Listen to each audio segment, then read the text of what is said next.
I've just been listening to a really interesting podcast from a channel called The Self-Employed Life.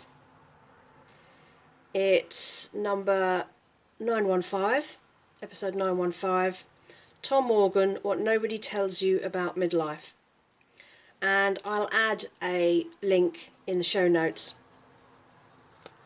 It comes about at a really interesting time, and it's probably why I've actually been listening to this particular episode.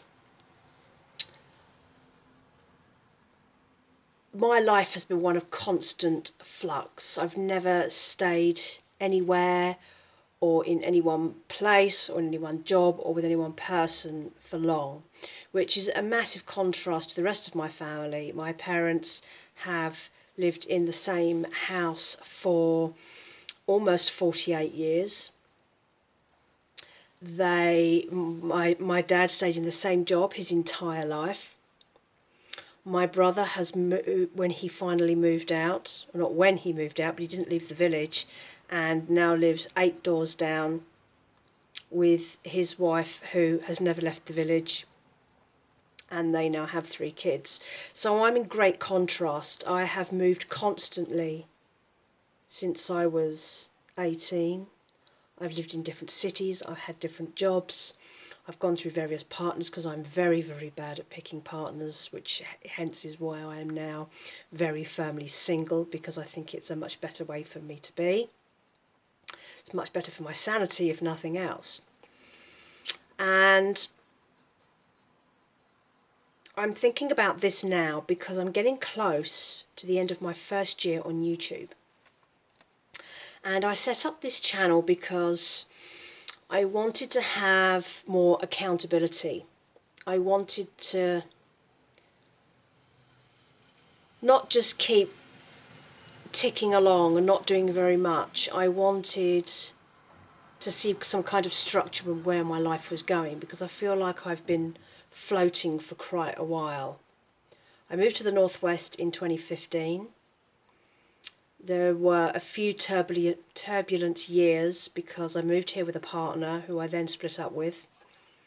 Another narcissistic, toxic person who I shouldn't have been with. And when I first moved up here, I got myself a really nice studio for my business, but I was also offered a really good job at the same time, not that long after I moved up. So the business really became a fun little side hustle.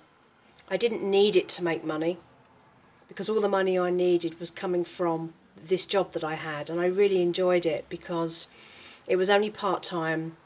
It gave me lots of freedom, and it gave me a chance to meet a lot of people, and it didn't kind of put me out, so to speak.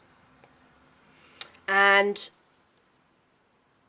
over time, having that job meant that I then ended up with enough money to be able to move out of house shares and being a lodger where I had spent the last 18 months and get some space for myself, which I really, really needed.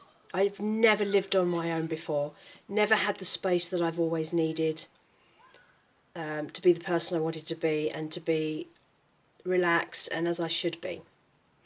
So in April 2018, that finally happened. So I moved into this where I am now. I'm still here, 5.5 years later. And that was in the April. And then in the August, I found out I was losing the job because the owners were selling up the business. And 2 months after that, I lost my studio. So I moved the contents of my studio to the flat, because luckily I had managed to get a 2-bedroom place, so I had a spare room that I could put that business into. And then I was reduced to the only income I had was the business. But the business wasn't really a business, because I was just tinkering at it because I didn't need it to earn in the same way that it now does. So I was getting work and I was getting paid, but I lost some of the resources that I had when I had my studio, because I had the space and there were workshop space, photographic studios, all that sort of thing. Everything went, literally overnight, everything went. So my business had to restructure from scratch. And so I had a little bit of time to settle in, and then I started to work on what I was going to do to make this business become my only source of income. And I worked on that through the rest of 2018, through 2019, and of course then everything changed, because 2019 was good. Things picked up. I was making product, I was making things, I was selling, I was making money. I was thinking, this is going in the right direction, this is going well, I'm getting the hang of this. And then we had the pandemic, and in fact the pandemic was very good for my business, because businesses closed, everything became online, and I was a work from home business that only sold online, and people were buying a lot of stuff. So 2020 was equally a pretty good year, and actually gave me an extra boost of enthusiasm, of energy. It encouraged me to diversify what I made, what I did, and it gave me an extra boost of enthusiasm, which was incredibly helpful. And then 2021 happened, and people started coming out of lockdown, and of course everyone went back to the high street. People were very keen to get out there, and everything went through the floor, and a lot of people experienced this.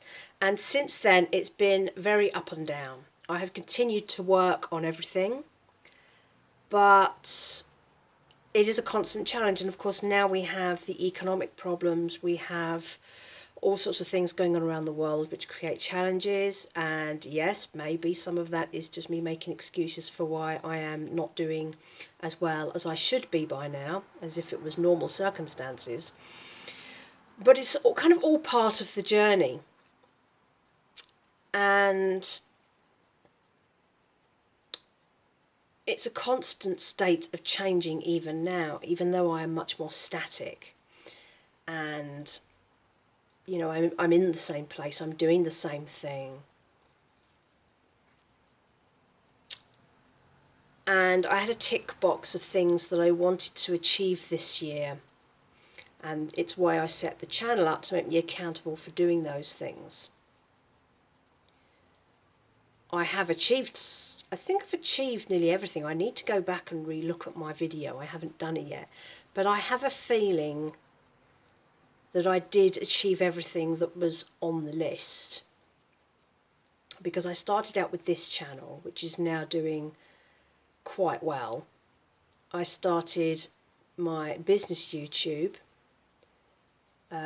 which is as an addition to my business, which was only on Etsy originally and now has its own website. So that was something else that I had been thinking about doing and have now achieved, so to speak.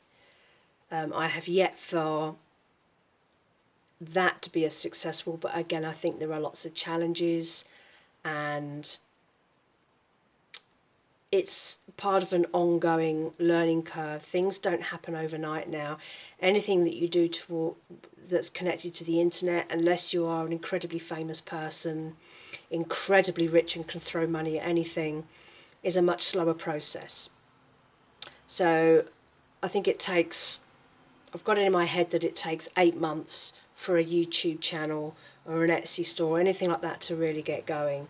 And I've noticed that 10 months, say 9-10 months in, my YouTube channel suddenly seems to be gaining a little bit of traction. My business one is slower, but that's no surprise because it's a younger channel and it does very different things. But I am now branching out of that, and I'm using other YouTube channels that I follow as the model for how maybe I could do things differently. And it's a constant learning curve. Things are always changing. So nothing happens overnight. You can't just wave a magic wand, but it's important that you are protected for any of those changes that you might decide to make. I think, like the last year, this video lacks a little bit of direction. But I just wanted to say a few things that were in my head purely from listening to that podcast. And also about how should we be as hard on ourselves as we are. There's this big thing about, oh, you need to be, really successful and really groundbreaking and really popular and making loads of money. But you only see a small fraction of people in the world when you're looking online. And the people that you see are the successful ones. And it's very hard to find the normal stories, the authentic stories, the transparent ones where maybe things aren't going as well. And I was listening to another podcast, it was the Adam Buxton Podcast, and he said about how amazing YouTube was when it first started, that you could get a camera and just record a video and stick it out onto the internet, and it was great. And then it became this really polished thing, and it was about how many subscribers you had and how monetized you were and how amazing the graphics were and how many sponsors you had. And I hate all that stuff. And I'm not just saying that because my videos are very basic and very straightforward and very, point a camera, shoot, record, stick on the internet. That is how I want it to be because that's how I think it should be. I hate the fakery and the way it's become so incredibly polished that you don't know who people are anymore. I want to see all the bad bits as well as the good bits. You want the whole journey because people's lives are not perfect, not real people anyway. And I want to see that very basicness. And there's some channels that I follow that are really basic, point and shoot. There are people who don't do any editing. They literally record 10 minutes and just upload it straight to YouTube. And I much prefer that. I think it's much more interesting to see people how they really are, how you would see them if you met them in the streets. But the internet is such a fake place. And it's not been difficult to remain authentic and transparent in the way that I do my channel because I don't particularly want it to get any higher than that. Everyone talks about monetization, but I'm so far away from that. And I'm not bothered. I'm really not.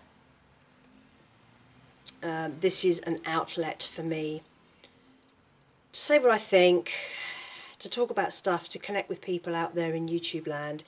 It's not a money-making exercise. I don't need it to become an income. I have my income elsewhere. So that's me waffling for 13 minutes. I think that'll do for now. I might add something else to this in a bit.